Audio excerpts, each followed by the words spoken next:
Hello and welcome back to my channel that is UPSC affairs with Amrabha. अभी का जो topic मैं लेके आया हूँ द इंडियन एक्सप्रेस से लेके आया हूँ। यहाँ पे क्या हुआ है, यूएस ट्रेजरी उन्होंने इंडिया को अपने करेंसी मॉनिटरिंग लिस्ट से बाहर निकाल दिया गया है।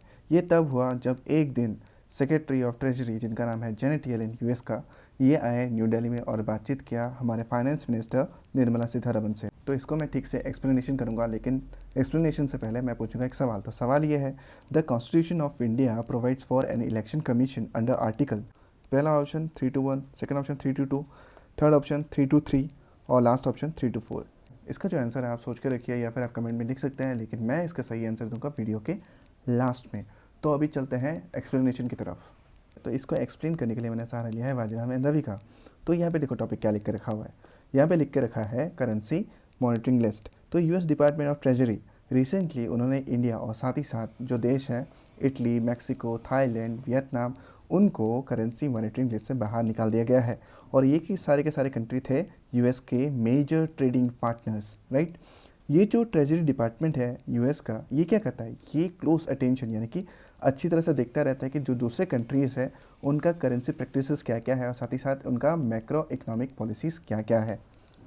यहाँ देखो ये पिक्चर डिपिक्ट करके रखा हुआ है। यहाँ है निर्मला सीतारमण जो हमारे फाइनेंस मिनिस्टर है, और ये है जेनेट येलेन जो कि यूएस डिपार्टमेंट के सेक्रेटरी है ट्रेजरी डिपार्टमेंट। अभी आते हैं अबाउट में।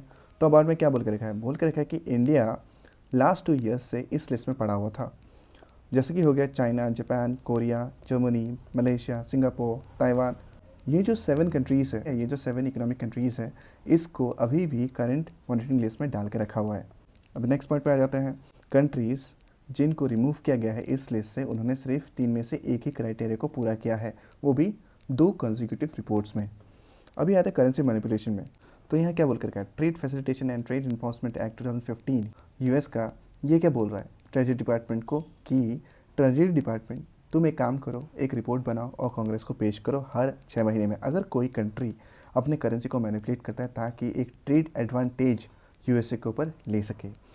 अभी आता है सेकंड पॉइंट पे, ये क्या बोलता है, बोले कि वन ऑफ द मैनिपुलेशन जो होता है इस लिस्ट का, ये होता है कि कोई भी कंट्री अपने आर्टिफिशियली करेंसी को वीक कर दे ताकि फॉरेन करेंसी में एक्सचेंज करने में फ़ायदा हो, usually US dollar. Third point क्या बोल रहा है, बोल रहे कि आर्टिफिशियल जो वीकनिंग होता है करेंसी का, ये क्या करता है, ये एक्सपोर्ट को चीपर बना देता है। मतलब जो भी कंट्री अपने करेंसी को वीक करता है उसका जो एक्सपोर्ट होता है वो चीपर हो जाता है, ठीक है, जिसकी वजह से एक अनफेयर ट्रेड एडवांटेज मिलता है दूसरे कंट्री के ऊपर जो कि एक्सपोर्ट कर रहा हो। फॉर एग्जाम्पल अभी मान लो $1 = 70 रुपीज़ है, अगर मान लो करेंसी वीक कर दिया तो कितना होगा, $1 = 80 रुपीज़। तो पाकिस्तान को भी मान लो $1 = 70 रुपीज़, दोनों को मान लो बराबर होकर रखा हुआ है। तो इंडिया ने क्या किया, अपने करेंसी को वीक किया जानबूझ के। तो एक्सपोर्ट जैसे ही किया तो रुपीज़ बहुत ज़्यादा आएगा, क्योंकि $1 का एक्सपोर्ट होगा तो 80 रुपीज़ आएगा भाई, है कि नहीं, क्योंकि तुम सामान बेच रहे हो तो पैसा आएगा, तो 80 रुपीज़ हो गया। तो यहाँ पे क्या हुआ, 10 रुपीज़ का प्रॉफिट हुआ।